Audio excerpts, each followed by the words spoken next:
Hi, my name is Brandon, and over the past year, the Delight Cafe team and I have traveled across the U.S. researching this rapidly growing industry of CBD products. What we have found throughout the industry were products that were inconsistent in dosage and used ingredients that weren't even lab tested. Products with chalky textures, bitter aftertaste, and worst of all, confusion among the CBD consumers. That's why we created Delight Cafe. A 15 milligram lab-tested, all-natural, water-soluble hemp CBD powder pack. It's odorless, colorless, and tasteless. Add it to your favorite drink of choice, wherever, whenever, on the go. Quickly find your calm, your balance, and your delight when you need it most.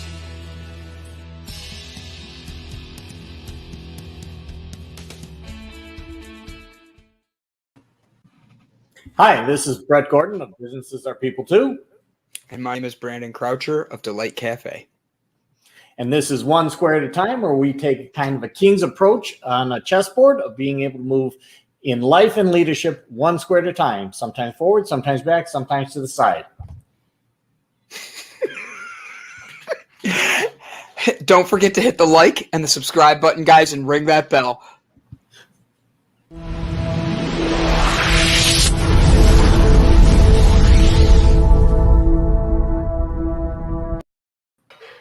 Good evening, ladies and gentlemen. Thank you for joining us for tonight's main event. I am honored to be here with you guys. It is only one square at a time. Let me move this right here. Yeah? Why am I getting 1 second? What's wrong?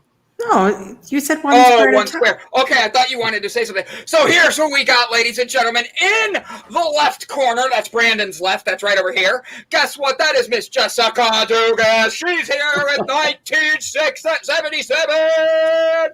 On the other side, we have Mr. Brett. Go, Gordon. He's over here. Wait, wrong side. He's right here. He's coming in. He says 2016 Peach Dragon is better. I hope you're ready, all of you guys out here. Tonight is the night where it goes down. I wish I would have had fire or something just for that. It would have made it really cool. No? Well, I got to tell you I'm what, disappointed. I am so damn intimidated to be sitting next to this beautiful woman on the screen that I don't know that I can actually deal with this kind of competition. You are already in on the flirting, Mr. Gordon. I'm docking you 1 point right off the bat. That's a cheap shot. Jessica, tell him how handsome he is so I can dock you one too. You're both just so gorgeous, but you know who's more gorgeous? Don Blues Elliott from 1977 Pete's Dragon. Oh, she's coming out with the big guns today. You know, you look at that slick cartoon from 1977 and compare it to the hairiest dragon that you'll ever see, reminds you just of Brandon in a green suit. That's right. This is my dragon suit because I don't have anything else. But Brett Gordon, I'm gonna open up the floor today with you. First question out the box: why is Pete's Dragon 2016 version the version you think is the one that is best for people to watch? Go. Well, first of all, it's just simple comparison. You have the 1977 version of Peach Dragon of a slave owner trying to get her slave back, chasing him around with the papers that say, "I own this little boy Pete." Why would we ever watch some kind of a show of a slave owner in modern day Disney? Secondly, we've got the Dr. What the hell's his name? Dr. Terminus. Dr. Terminus is out there trying to capture Elliot, cut him up into pieces, and put him into potions and lotions so that others can stay alive. What kind of bullshit is that? This is not the kind of movie that you watch with kids. This has got such a terrible meaning to it when the 2016 version is just close to your heart. It's this boy who was in an accident with his parents and survived and gets chased into the forest by a wolf. And yet Elliot comes and raises him from a little child for the next 6 years. Elliot is like a puppy dog that takes care of those that are around him. It's kind of like Snoopy and Charlie Brown. This Woodstock. is the kind of movie minus a point. that It is was near Woodstock. and dear to your heart, and there is just no comparison to None. the mean ugliness of slave owners and potions and potions doctors trying to kill Elliot. This is an interesting one. So, Jessica, I'm going to let you rebuttal. You come back and explain to me how you can approve of a movie with slave ownership, of child labor laws, of breaking innocent children and trying to kill imagined dragons. Minus 2 points from Brett opening round with the politically correct card. Well played. Jessica Dugas in your corner. You have 3 minutes and go. First of all, okay, so listen, you can't compare a situation where a child has been clearly used by the system and ends up in the adoptive hands of these horrible people to a parent who just leaves their child in the middle of the freaking woods. That won't scare anyone today. Right? Let's have our child watch the 2016 version and have them be afraid to go to the park with their parents. Wait a second. The parents died in the accident. But he was just Why did left they leave there. him in the woods? What happened to the police? The police didn't get there until much later. Okay, I would like to point out minus 5 points because I didn't interrupt you during your blah, blah, blah. Yeah, but I can't go along with this story BS of them leaving here, this kid in the forest. They were dead. Mr. Gordon, I appreciate your honesty in that, but guess what? I'm muting you for 1 minute. You are on the mute button for 1 minute. Jessica Dugas, take your time saying what you need. Second, don't you think we have enough BS going on in the world that we don't need to watch another movie that is so heavy that it feels like how do we even get through this and feel like movies are supposed to be about escaping to a fun, lovely place to escape the crap of everyday life, aka the news, aka everything that has been this world since 2020. And this movie, the 1977 version, has humor. It has campy, hokey, as you called it, fun. It has an entire album of amazing music that is just so fun to listen to. And it has lessons, and it had so many leadership tools that I ran out of room on my paper. Oh, all right. Mr. Gordon, how do you stand with yourself being able to with being able to approve of a movie where they left a child, and I quote, as I watched the movie this afternoon and took very few notes, I would like it to be known that the child was in the woods for 6 years and he was only like 8 years old. That is a long time for the police to give up. And you approve of this? I didn't approve of it, but he was taken care of by Elliot, and nobody could even find him for 6 years, including the forest rangers who knew the forest like the back of their hand, until the one day that the lumberjack's daughter happens to be open enough and innocent enough to kind of look out into the forest and sees Pete and is surprised. And then she chases after him to try to form a friendship with him. This is just a beautiful story of two children meeting from different communities. One that's been in the forest, raised by a dragon. The other that's been raised by an amazing woman, and yet you're telling me that this is a story that doesn't have hope. This is a story that's nothing but hope. We don't have a Nora who takes care of Pete in 1977 version, who's dancing with her bloomers showing on top of the bars with guys drinking. What kind of movie is Girl that power for kids to be watching? That is just another one of the 2 points, Brett. That was a well-played sexism 1977 version. It is, as Brian identified, it is definitely not politically correct. In fact, it is dangerous to bring these kind of things into the home of young children. How can a mother of 8,700 even think about showing that to her kids? In our home, Brett, we have discussions when we watch movies to explain to the children that it is important for us to learn history, to learn what movies and themes and how things were back in that time, to tell them that that's not what's done now. We don't just tear down statues because that's not what's done right now. So that is correct. I will go along with not tearing down statues. But that is exactly why we point out just how Jack in the 2016 version is kind of the bad lumberjack. I'm sorry, Gavin. No. Yeah.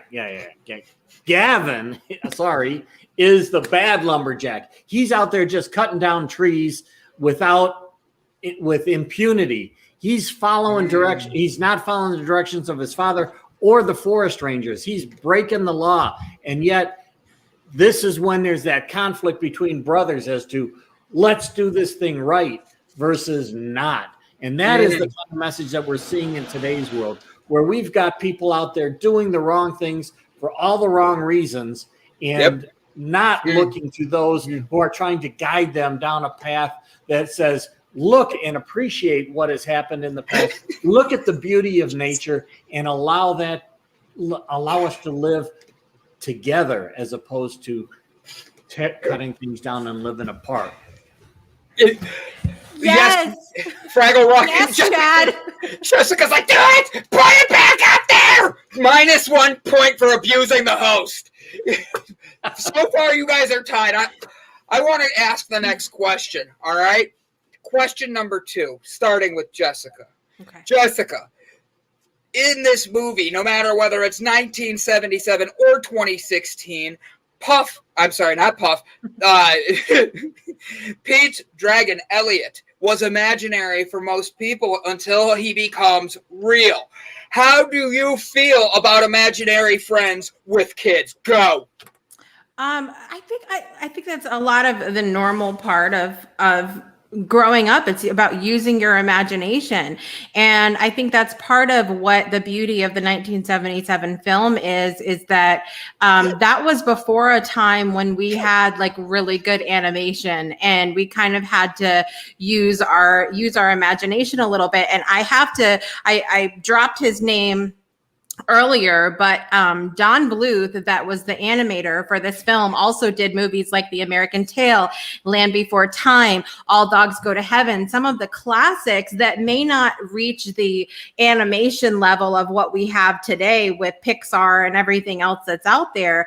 But it was really a huge thing at the time to have movies like that included the real life people and animations at the same exact time. And so I think that it was something that sparked an imagination. It helped us to kind of bridge between what's real life and what's imagination. And it did for me. I remember when I watched the movie when I was little, having it be animated, where when you take a movie like this poor 2016 version over here, that it makes it look so real that it's like to me, it crosses the line of imagination, if you will. That's the true value of this movie in 2016, because children are so exposed to the reality of of the games that they're playing on the internet, that they're playing on TV. This needs to be something that they can relate to. It's like watching Old Yeller and the bringing out the heart of the children in the understanding and allowing children to feel different emotions in a very comfortable environment, in one that they can relate to. It's kind of like E.T., where you're connecting with something that is imaginary or extraterrestrial. You're connecting with a being outside of a human being. You're kind of crossing over a human and a Teenage Mutant Ninja Turtle. It is the epitome of helping children deal with the world today. Speaking of E.T., I know Dee Wallace, who played the mom in E.T.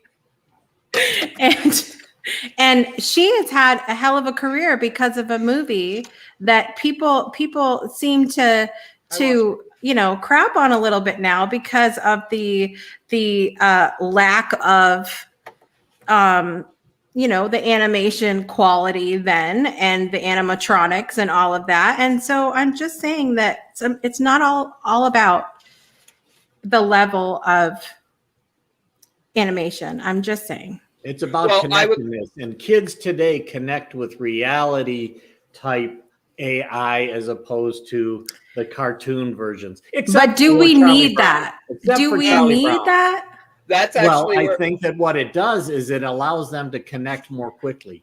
It's like Pete's dragon in the 2016 version is a puppy dog. It's a nice, hairy, soft thing that Pete cuddles up with at night in order to stay warm, and Elliot puts his wing over him to keep him protected. I mean, that's motherly love at its best. So, moving on, graphics. I want to hit graphics versus graphics. Question with what Jessica and Brett were saying is very interesting. But the thing that I'm going to give the point for is Jessica on this one, because the graphics in 1977 were nowhere near ready to be out there like that, to look like a little boy was being held. All right, but the thing in Pete's Dragon, the newer one, they've had decades, and they had cameras and green screens. Here's the thing. They were trying to compete with Game of Thrones type dragons, and they did wonderful. But that was not the point of the movie. It was to make me cry. So, no points for 2016. 2016 is exactly what you're trying to say. 2016 is the one that people can connect with most because it's like what we see today. And people migrate toward those that they recognize and feel comfortable with. That is why the graphics of today's world, look at that. It even there you go. There is your technology of 1977 versus 2016. You know what? I'm going to actually rebuttal that with, you know what, Brett? I'm not going to take away a point. I'm going to mute Jessica for 1 minute. I muted me, my bad. I'm going to mute Jessica for 1 second, for 1 minute. But next question. With Pete's Dragon being a Disney movie where we can relate it back to classic directors, classic art people doing art and all that, with the new one, the 2016 one, we can't even remember who the director was without looking it up. How can you justify the Disney on top of it from where it was with the love before? Because look, you have Opie's daughter as the mother character in the 2016 version. Bryce Dallas Howard is just an amazingly soft, warm, motherly figure, and she plays that role perfectly in this movie. You have Robert Redford, the beloved grandfather and father. How can you take and even compare the alcoholic Mickey Rooney character, Lampy, to the beloved father and grandfather, Robert Redford, in the movie? How can you compare? And I'm going to go to the villainous side. You've got Carl Urban, the greedy lumberjack, greed being today's absolute reason for a lot of this crap that's going on to us. But you're comparing it to Shelley Winters, who is an abusive matriarch of a family and a slave owner of Pete. These are the types of things that I talk about when I'm comparing the quality and the sincerity of the movie of 2016. Good job, Brett. You got ending on time. Miss Dugas, it is your turn. Rebuttal. There is a big rebuttal here because you're comparing apples to oranges. You're calling the villain the lumberjack in the 2016 movie. You're comparing to Shelley Winters. If you're comparing apples to apples and you're talking about the greedy person versus the greedy person, it was for sure Doc Terminus in the 1977 movie who sings the song Every Little Piece as he talks about chopping poor Elliot up into millions of pieces. That's the greedy people you should be comparison. Same theme, same exact theme, but it is not Shelley Winters. So you gotta know your movies if you want to come for the rebuttal.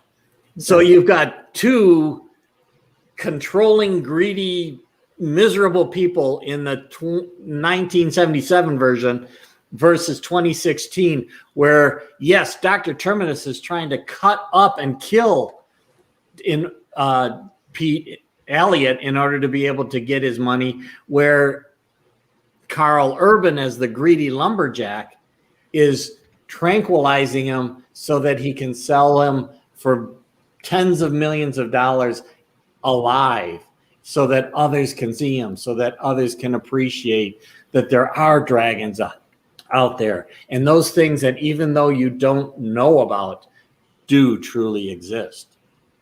So that's better to enslave someone? Enslaving someone is better. So what Brett is telling you folks is that enslaving someone is a better option than killing them. I'm saying that you don't cut up it, which is better, to keep a rhinoceros in a zoo or to kill it and take its horn and put it into medicine. That's what the comparison truly is. Neither. Leave them alone. Bring them to where they can actually maybe reproduce and propagate, as opposed to cutting them up so that humans can use them for BS reasons. But see, Doc Terminus could have had a very similar argument of going, I'm just trying to keep people alive. I'm just trying to create a medicine that helps people. So isn't it perfect? Then are you pro killing rhinoceroses? Oh my God. Well, not me. Well, you're trying to defend that position. Well, you're pro keeping slaves. No, I'm pro keeping animals alive so that they can propagate. Slaves. No, propagate. No, you said so that people could see them. Yes, and propagate, I said, so that you and he could make a profit so that rhinoceroses can continue to be alive. Look at the white rhinoceros. What you're saying, go ahead and kill the rest of them. No, they're already dead. Stuart watched a little show that we love here called Jabba Delight and listened to our rhino expert that was on the show recently. Absolutely. And Stuart made a I'm sorry, the comments are great right now. So he said a rhino can remain perfectly healthy without a horn. So he's rebuttaling and defending Jessica, but he did defend you earlier to get you a point. And then he says, and regrow it just like lizards or men.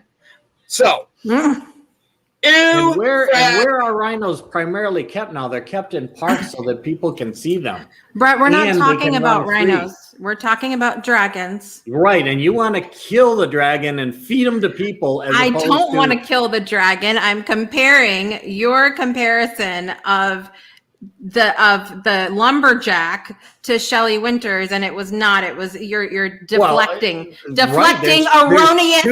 Two villains in the 1977 version. Right. There's only one. Yeah, so let's make it real fluffy to say there's only one bad person in the world, boys and girls. No, there are bad people everywhere. And there's good people everywhere, and that's why you have Opie's daughter in the movie. And I got one more rebuttal for you as you talk to my friend, my grandpa in my head, Mickey Rooney. Mickey Rooney, okay, he may have been a drunk in this movie, but the point of this was that literally anybody can help.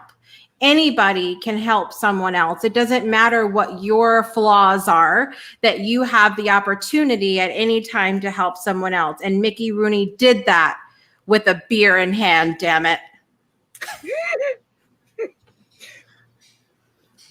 Anybody can help, and it all depends on the role model that they then present after they help.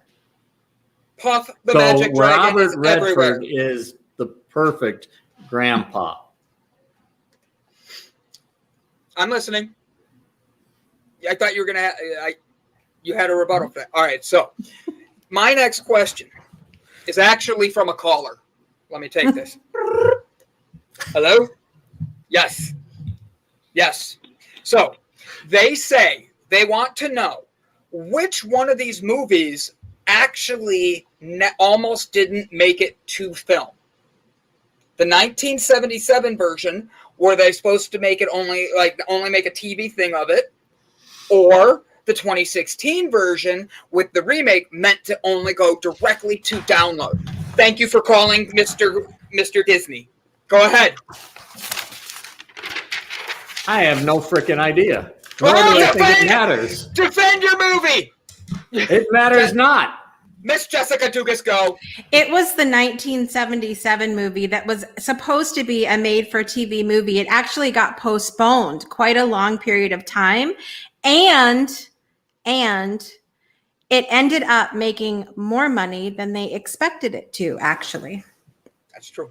Actually, you're 100% correct. It was supposed to be a two-part made-for-TV movie, and it got postponed a lot, and then it ended up with all the footage they had, got turned into an actual Disney movie and broadcast in theaters, and the projections for it were very low. It actually stayed in theaters for an extra year longer than anticipated. So, well done, Miss Dugas. That was just a random trivia. Mr. Gordon, I tried to help you there. All you had to do is agree that Brandon's the best, and I would have given you points. I haven't actually seen the remake. If Disney doesn't have the talent to create an original movie and cash in on the childhood memories of parents, they don't get my time or money. And it looks like it said ass to me because of my dyslexia. So thank you, Mr. Lone Wolf, for your comment. They should not. I will agree. They should not have even named the second movie Pete's Dragon. They should have named it A Boy and His Dragon, because there is no similarity in terms of the storyline, the real tight storyline of the 1977 version to the 2016 version. 2016 should have been like A Boy and His Dog, A Boy and His Dragon. And that is where I think that Stuart is absolutely right, that it should really not have been positioned as a remake, but as a new movie. And I actually have a question on that. We have these two movies to compare. How do you feel of remakes? Should they be left alone, or are they worthwhile? Miss Dugas, go first.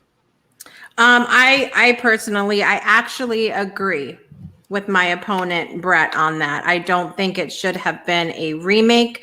I think I like the idea of remaking a concept or extending the story of some kind, but not so much remaking, especially things that are clearly a classic like the original Pete's Dragon, because this is something that even with to use Brett's word again, hokiness of it, my little ones love it and really enjoy. I have one child who is now, she needs to leave the house because she doesn't like Pete's Dragon or Harry Potter. I was just like, get out. Wow. So I don't know what happened there. The stork.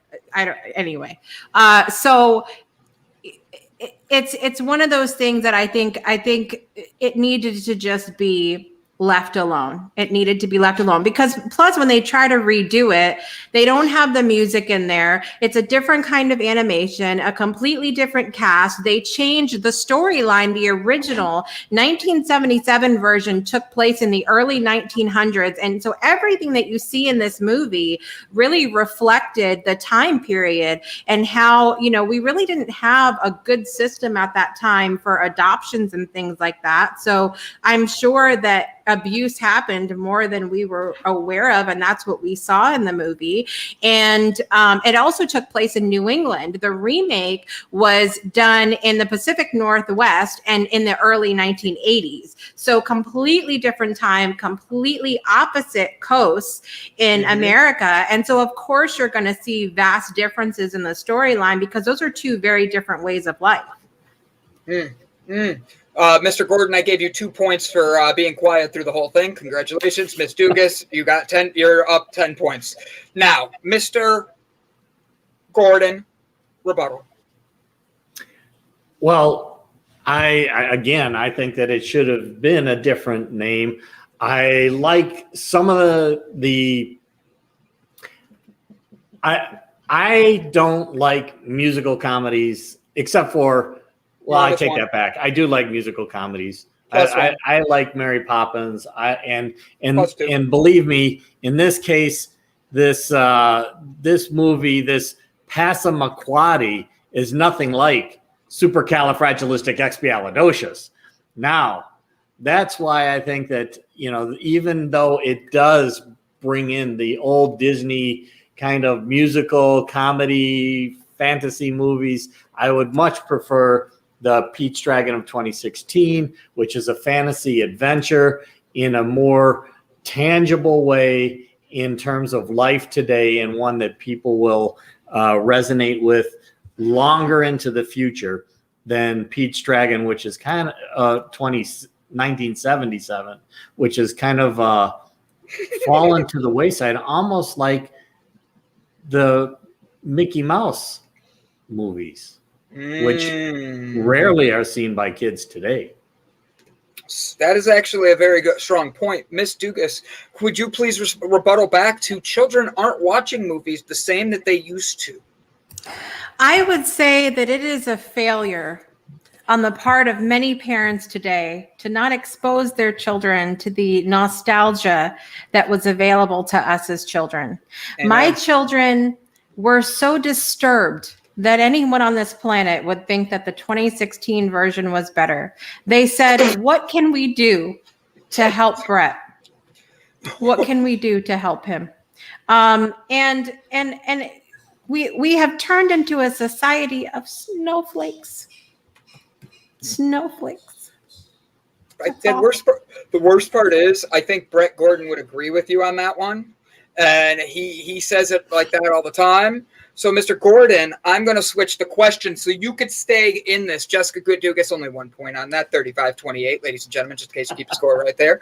So, Mr. Brett Gordon, next question. What is the most crucial part in your movie that is not in the original movie? Go. Yeah, I knew I'd get you with that one. There's tons of things in my movie that are not part of the original. Name one and I'll give you 5 points. You get a chance to actually see the history of how Pete was taken in and raised by Elliot in my movie. In the 1977 version, Elliot is just there. You don't know any of the backstory. How did Elliot get there? It's not an imaginary being in either case, but it was not there. So knowing the backstory is helpful to understand and relate to Pete and his very tight, warm relationship with Elliot. You know what? Mr. Gordon, I'm giving you those 5 points. Ms. Dugas, you better have a good rebuttal to why your 1977 version with the racism and children being worked to death, you better have a good retort for why your movie is the one that people should be watching. And go. Well, quick rebuttal to what Brett said. We didn't need all that backstory for the 1977 version because we had a damn imagination. We didn't need all that stuff. Dirty talk. Dirty talk. We didn't need that. Okay. Listen, I wrote down how many themes played out through this hokey movie with all this music we don't need and crap animation, as Brett has shared. This movie talks about abuse, adoption, friendship, imagination, assumption, faith, hope, grief, authenticity, family, the power of influence, the medical system, government, trust, scams, perspective, inclusiveness, fear, greed, education. It touches on all of these topics through all of the silly little songs and the horrible animation and all of the imagination that we had to use because the little snowflakes didn't get a backstory. It had all of these themes. In addition, I think it really focused on the fact that this was a period of time. This wasn't anybody that, looked over a forest or did all of these grandiose things that also saved the day with Pete. This was a literal drunk, a woman in a town full of masculine energy at a time in history when women did not have the power to, or were not given the credit for the things that they did. And these people, with all their flaws, managed to save the day anyway and take in and nurture this little boy who needed it. That's why, because it was at a period of time when it wasn't a thing then. It wasn't a thing, and it happened anyway.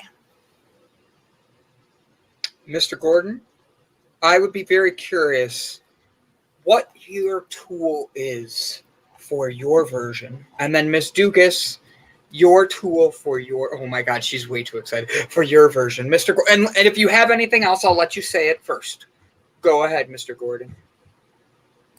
Well, I just like to say that I think that with all of those themes that are in the movie that Jess brought out, it makes it just somewhat overwhelming for the children of the world to really be able to understand what's going on. This movie of Pete's Dragon in 2016 is one that is much more tangible. It's not as convoluted, so that it is something that's much more relatable and can present an opportunity for children to feel emotions without being overwhelmed by all these underlying storylines. Take it into yours. Take it into mine? Yeah, take it in yours, buddy. What's your what is your tool? Now I can't even get that out. What is your tool that you're going to take it in, buddy? Well, to me, the tool in this case is a warm heart. A warm heart from a mother in the Bryce. -2, Jessica, for being passive aggressive with that. A warm heart for Elliot, because at the end of the movie, here is the real crux of everything coming together. Elliot, at the end, decides that he knows that as long as he's around Pete, Pete is in danger. So Elliot basically tells Pete, no, I've got to go. And then Elliot, in order to save Pete from being harassed for the rest of his life, chooses to move on and away to protect Pete.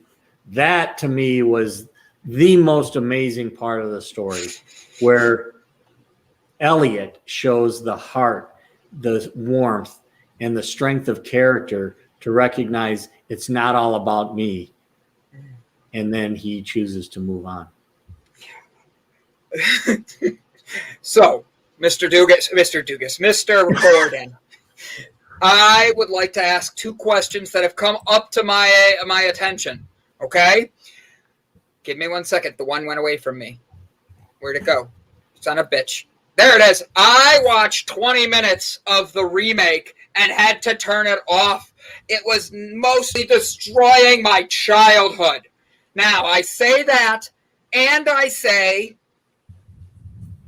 a warm heart has never repaired my broken car, but a warm bed may have. So, I say...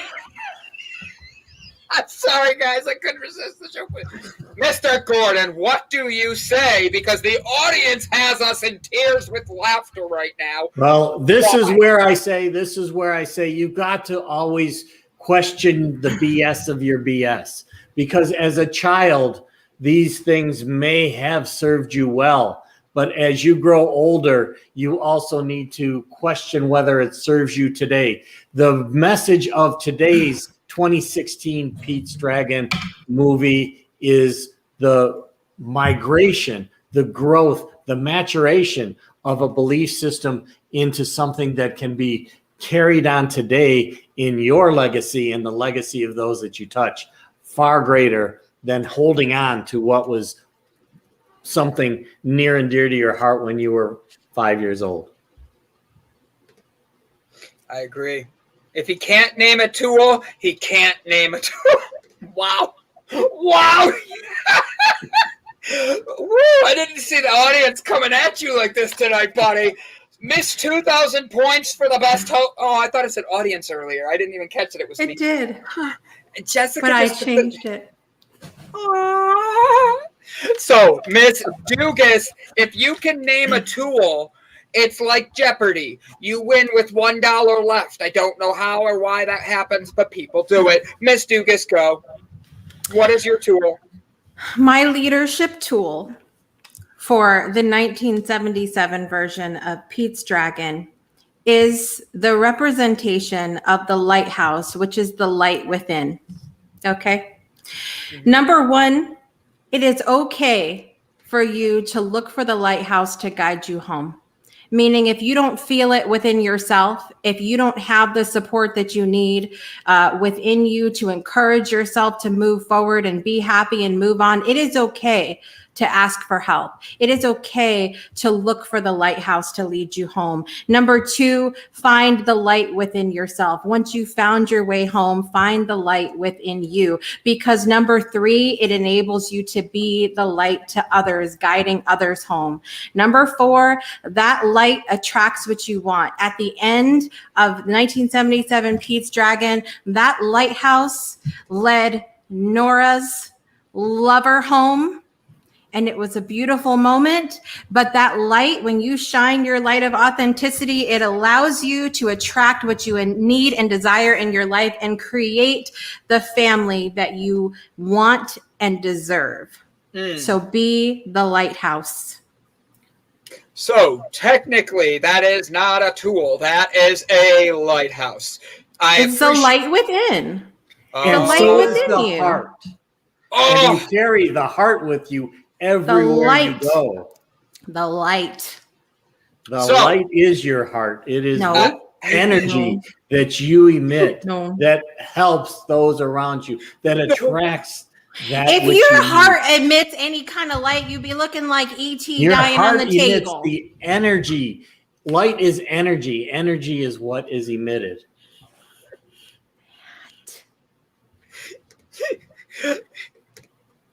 And you have to have a heart in order to fix your car too. Technically, he's right. You do need to have a heart, but a warm heart has not fixed a car. Well, that's not true. I know a mechanic that fixed my car once because he said I had a good heart. So I have to give Brett some points on that one because that is a fair retort. So here's where I stand. What? If we look at another fantastic, hokey, musical kind of movie like Wizard of Oz, he did not have a heart within him. Or a brain. And he still got shit done because he had a light. that he shined. Wow. Hold on. Let me reach for that one with you. All right, good. So next, you telling me I have changing my name. We're on to it's like a outfit change for like a party. Now I'm fighting Dorothy. No, she's be the light, mother effers. All right, so with this and all I being say said, be the heart. so these are both very good ones. The truth is, I think both of you brought some really good points. I love that our audience got in here. So much has changed, though. We cannot even enjoy the rainbow without feeling the need for piercings. And you know what? I know what he means there. Heart, brain, courage, and home. That's what you need. Nobody else needs to understand us, Chad. Got you, bro. So, are you telling me I have a cold heart? Brett Gordon, go. No, not at all. I'm saying that the warmth of your heart is your choice. Oh, this is a good answer. I had a mechanic fix my car because I had a pretty face. Something women could do that men can't. And crying at tickets. I have never gotten out of a ticket when I cried. I get the ticket when I cry. The cop's like, suck it up, buttercup. Here you go. I'm like, oh, man. So to me, what we've really drawn out here is that there are different times, there are different beliefs, there are different things that we have to use in the way that we lead our lives and help to influence those of others. Whether it be a lighthouse or the light of your heart, the key is to be able to reach out and allow that to shine in its brightest possible form. And that will draw the energy that you have within to bring you the support and help that you need at the time that you need it, and to offer that same support and help to others around you when they need it. Ms. Dugas, do you have a rebuttal? Because I think the winner is our audience. The winner is definitely not the Ninja Turtles onesie. It is for sure the audience. Yes, absolutely. Wait, what did I ignore? Whose comment did I ignore? Deodorant usage will bring me support to help. Wait, what? What? Now I'm so confused. Brandon ignored my comment. All right, hold on. Give me a second. Hold on. The light is the most important tool in your toolbox, because without it, mother fathers, you can't find any of the other tools. Mr. Brian Tracy coming through at the end with the save, the mic drop. I saw it. Never look directly into the light, though. True. Look directly at the sun, but not the light. All right, moving on. Ladies and gentlemen, I want to thank you. This has been One Square at a Time, where we've had a wonderful conversation today, going back and forth about the movie Pete's Dragon. Now, I'm going to give the floor over to the two of them to now nicely, because I called the audience the winner, have anything extra they'd like to add to their conversational pieces before we go on to the last part of the show where you both sing and dance for me. Go. No singing and dancing from me. Minus 5 points. Every little piece. Every Plus 5 little points. piece. See? That's how that works. Here's what I say. Bringing in another Disney movie. This is showing how, I got to get this right here. The Beauty and the Beast can come together to help the world. Tale as old as time. There you go. I'm trying to think of what he says. I know the song. I just can't think of the first True line. as it can be. Barely even friends. Come on, Brendan. I do. Mine is quoting another Disney movie. Hakuna Matata for the rest of your days. It's your problem free. Okay, I'll stop. That's Philosophy. a teenage. Hakuna Matata. We both timed that. Shine bright like a diamond. Sir, if you pick a winner, I'll send pizza. Ooh. I can use How a can a flashlight. Ninja Turtle? How could a Ninja Turtle say no to pizza? I know. The winner is Brandon. Brandon's into fitness pizza in his mouth. I'm in shape. I'm round. I think I'm Turtle like, soup. that's not nice. That's not nice. Those are my cousins. Why See, you gotta do turtle that? soup is kind of like the way that they were treating Pete in 1977. There was no song, by the way, in Pete's Dragon about the heart, but there was, however, a song about being the light, which was Candle on the Water. I'll be your candle on the water. So next week, She's got My the voice love of an for angel. you I'm not going to will fight that. always burn. Brandon, I know you're lost and drifting, but the clouds are lifting. Don't give up, you have somewhere to turn. See, it's all about being the light. once around the river bend. That's all I had. What? Isn't that one of their songs? Was he talking about a rubber band? Sorry. Ever see short animation of round animals? You know what? I love how you guys have fun with this because that's Pocahontas. Thank you, Krista. Thank you. You know what the worst part is? I'm trying to think of an Aladdin song, and I can't get anything out of it. One jump ahead of a bread line. Not that one. Where? Not that one? Which one are we talking about? What's You up? ain't never had a friend like me. I love that song. I'm sorry, Miss Jackson. Ooh. Woo! I am for real. Donnell Never Banks meant to make your daughter cry. I apologize. a trillion times. I'm sorry, Miss Jackson. Nobody. Okay. Moving on. Crystal Wolf. That's the one. Crystal. Kevin Kiley and I will be singing that song on the next episode of Throwback Thursday. Wow. I don't believe you can sing it. Go. I'm not doing it right now. You got to tune in. No, I wanted to sing that one. That was the one I wanted. Like Crystal got the one I wanted. Can you see the world tonight? Tonight. Oh, tonight. Tonight. I don't have anything. The sun will come out. Tomorrow. Bet your bottom dollar that tomorrow there'll be sun. Just thinking about tomorrow clears away the cobwebs and the sorrow till there's none. When I'm stuck with a day that's gray. Okay. Guys, I have to be honest. This was one of my favorite One Score at Times.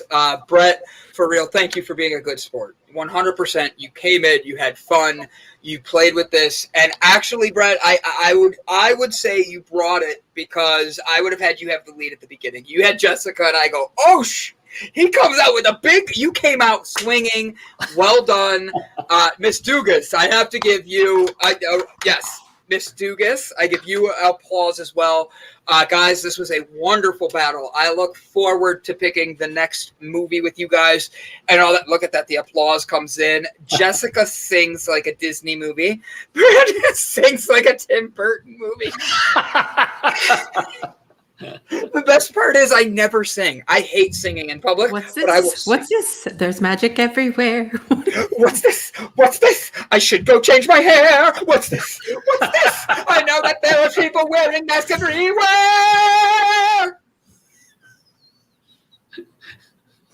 Hold on, I'm sorry. Just because of this, I'm going this to this after that. Thank you. Ladies and gentlemen, I'd like to remind you, this is a disclaimer. The comments are delayed. Ladies and gentlemen, this has made me feel deaf, probably. That's the next word she's going to write. Guys, what a fun show. Every Thursday, we're going to be competing. We're having this connect. I love that the audience got so involved tonight. This was 100% amazing. Please remember, if you had fun with this or you'd like to vote, you can go online. We have the voting going. Jessica has started a community page where she's like, text me, bitches! And I was like, okay. So if you think the 1977 version was better, text the number to this number, 256-685. 7092. If you think the 2016 version was better of Pete's Dragon, text 2016 to 256-685 7092. If you want to have fun picking on Jessica Dugas and calling her how amazing she is and how wonderful she is, text 256-685 7092. But remember to be polite, respectful, and appropriate, because not at this made me feel not at all. What are we missing? Here's the one thing that I will also say, just by looking at Jess right now. She is the light. Look at the light on her face. She is bringing the light to the show. She is taking us out of the darkness and into the light. And I can appreciate everything that she has. I only have my selenite in order to do that. And Jess has her selenite dagger that's in the background. Let these crystals bring safety and cleanse the world around you. Hold on, I'm coming. Amen.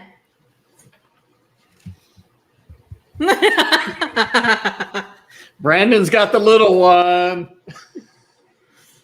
We can all see who the real winner is here, ladies and gentlemen. Yes, I'll have to give that to Jess as well. Absolutely.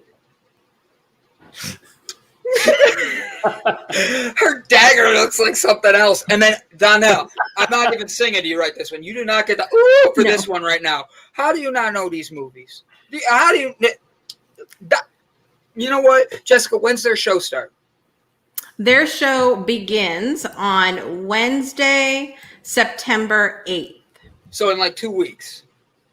6 p.m. Central, 7 p.m. Eastern, right after the H on Delights Digital Cafe. Oh, awesome. As long as we don't have a 2-hour session again. Good Lord. But I will be there, Donnell. You better be ready, mister. I'm going to be coming in. I'm going to be asking questions like, hey, why do men leave the toilet seat up? Hey, which way's the proper way to leave your toilet paper? Over or under? Hey, Donnell, what do? Toothpaste squeezer? Toothpaste riser? Tell me, this is how we save marriages. Mic drop. Boom. No? Donnell, I'd like to apologize on behalf of Delights Digital Cafe for the behavior of Brandon on every damn show. And does Donnell have to deal with Brandon as well? I mean, wow. That hurt. On behalf of humanity, my apologies. On behalf of the Teenage Mutant Ninja Turtles. My ribs hurt. I'll watch them before the show. Oh, I love, and you gotta admit, I asked good questions. You don't have to watch any of those. I will give you. You are a great moderator, referee, whatever you want to call it. I'll give you that. Congratulations, Brandon.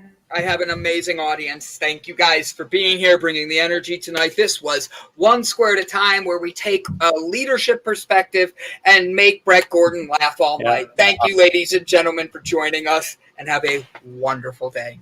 Bye, guys. Bye. Bye-bye. Hi, my name is Brandon, and over the past year, the Delight Cafe team and I traveled across the U.S. researching this rapidly growing industry of CBD products. What we have found throughout the industry were products that were inconsistent in dosage and used ingredients that weren't even lab tested. Products with chalky textures, bitter aftertaste, and worst of all,